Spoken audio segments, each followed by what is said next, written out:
Naalala ko nung nawalan ako ng trabaho. Feeling ko, gumawa ang mundo ko. Pagtapos nun, nakasakit naman ang mama ko. Kailangan ko siyang alagaan. Pero kahit ako, di ko na rin alam ang gagawin. Ang pinakamalala pa ay nung nawala ako sa sarili ko. Hindi ko na alam kung sino ako. Minsan, naisip ko na lang, ano bang punto ng mga to? Kumalma Bakit ka nagtatry muna. pa rin ako? Naiintindihan kita. Paano kung nag-fail ulit ako? Inhale. Ang hirap magpatuloy.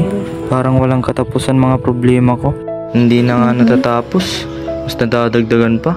Nakakainis. Oo, naiintindihan Pero kahit kita. ganun, nadaanin ko na lang lahat sa Kumalma ka dasal. muna. Nandito ako para makinig sa'yo.